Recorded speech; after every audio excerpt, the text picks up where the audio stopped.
नमस्कार दोस्तों। सामान्य ज्ञान की जो सीरीज़ शुरू की है हमने, तो उस सीरीज़ में आपके लिए फिर से आज कुछ क्वेश्चन लेके आए हैं। और इसमें पहला क्वेश्चन है कि एशियाटिक सोसाइटी की स्थापना कब हुई थी। तो जो एशियाटिक सोसाइटी है उसकी स्थापना हुई थी 1784 में। तो एशियाटिक सोसाइटी की स्थापना 1784 में हुई थी। नेक्स्ट क्वेश्चन है हमारा, निम्नलिखित में से कौन सा पशु वैदिक भारत में अश्वमेध अनुष्ठान से संबंधित था। तो अश्वमेध अनुष्ठान से संबंधित जो पशु था वो आपका घोड़ा है। घोड़े को अश्व कहा जाता है। नेक्स्ट क्वेश्चन है हमारा, निम्नलिखित में से कौन सा राजा समुद्रगुप्त के दरबार में एक कवि और मंत्री थे। तो इसका आंसर है, जो समुद्रगुप्त के दरबार में कवि थे, तो इसका आंसर है आपका हरिसेन। तो हरिसेन इसका आंसर है। नेक्स्ट क्वेश्चन है हमारा, काल्पनिक कस्बा मालगुडी किसके द्वारा निम्नलिखित में से कहानियों में वर्णित किया गया था। तो इसका आंसर है आपका R.K. नारायण। तो काल्पनिक कस्बा मालगुडी किसके द्वारा निम्नलिखित में से कहानियों में वर्णित किया गया। तो ये किया गया था R.K. नारायण द्वारा। नेक्स्ट क्वेश्चन है हमारा, सौभाग्य योजना किस मंत्रालय के अंतर्गत आती है। तो सौभाग्य योजना आती है ऊर्जा मंत्रालय के अंतर्गत। सौभाग्य योजना है जो भारत सरकार की, वो ऊर्जा मंत्रालय के अंतर्गत आती है। नेक्स्ट क्वेश्चन है हमारा,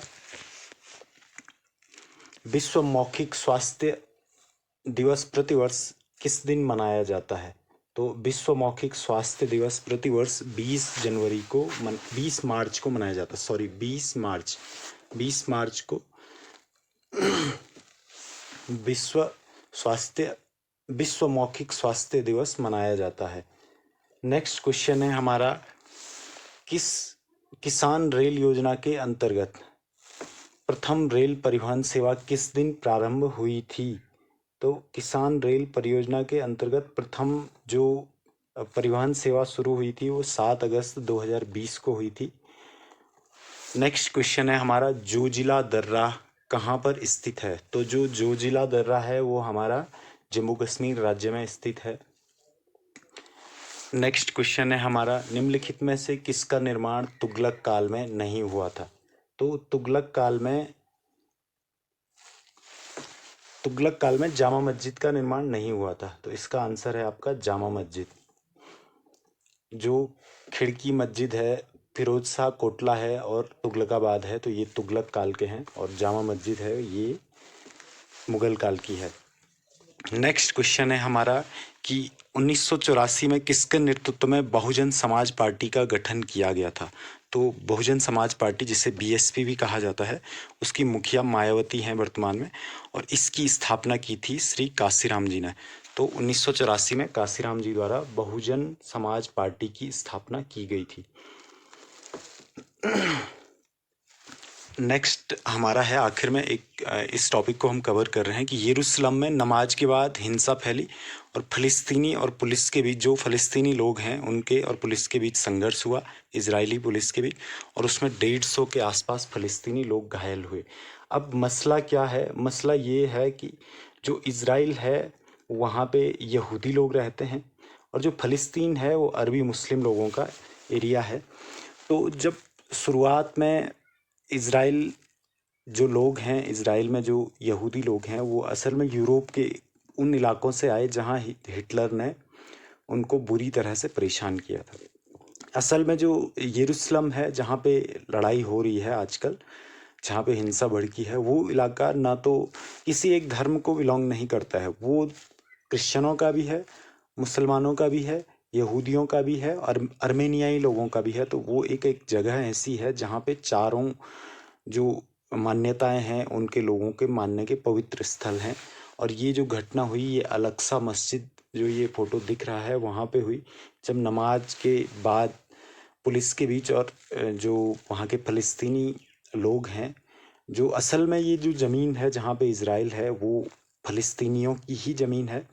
और जब ब्रिटिश लोगों द्वारा यहाँ पे इज़राइली जो यहूदी लोग हैं उनको बसाया गया था, और 1948 के बाद इज़राइल ने बड़ा संघर्ष किया और जो फ़लस्तीन का इलाका है वो पहले लगभग पूरा फ़लस्तीन था, थोड़ा सा इज़राइल था और आज थोड़ा सा फ़लस्तीन बचा हुआ है और पूरा इज़राइल बचा हुआ है। 1993 में फ़लस्तीन जो देश है उसको मान्यता मिली और उसके बाद से भी जो वेस्ट बैंक है, गाज़ा पट्टी है, वहाँ पे हमेशा संघर्ष बना रहता है। वहाँ पे हमास आतंकी संगठन है, तो वो फ़लस्तीनी गवर्नमेंट के पैरेलल अपना एक गवर्नमेंट चलाते हैं और वो इज़राइल के अगेंस्ट संघर्ष करते रहते हैं और इस वजह से इज़राइल भी फ़लस्तीनियों पे बार बार बम गोले गिराता रहता है, जिसमें फ़लस्तीनी नागरिक मारे जाते हैं, सेना से ज़्यादा या हमास के आतंकवादियों से ज़्यादा। तो यहाँ पे इज़राइल को भी मौका मिल जाता है कि फ़लस्तीनियों पे अटैक करने का और ये ऐसी घटना पहली बार रमज़ान के महीने में हुई है। रमज़ान के महीने में एक्चुअली ये हमेशा शांत ही रहता था ये इलाका यरूशलेम का, लेकिन इस बार पहली बार ये ऐसा हो रहा है जब रमज़ान के महीने में ऐसा हो रहा है। और जो फ़लस्तीनी एक्टिविस्ट हैं, जो फ़लस्तीनी लोग हैं, उनके और इज़राइली जो पुलिस है उसके बीच संघर्ष हुआ और उसमें काफ़ी सारे फ़लस्तीनी लोग लगभग 150 के आसपास उस दिन घायल हुए और उसके बाद भी अभी तक भी संघर्ष जारी है। आज मंगलवार का दिन है और अभी तक इनके बीच संघर्ष चल ही रहा है। इजरायली पुलिस भी अपने स्तर पे बर्बरता कर रही है। इजरायली पुलिस आरोप लगा रही है कि उन लोगों ने उन पे बम फेंके जो फ़लस्तीनी लोग हैं, लेकिन इस बात की सच्चाई का पता नहीं चल सकता है क्योंकि वहाँ वो एरिया इजराइल के पूरे कंट्रोल में है।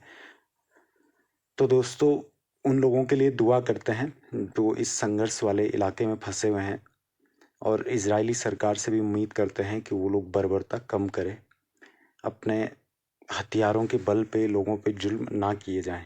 थैंक यू दोस्तों।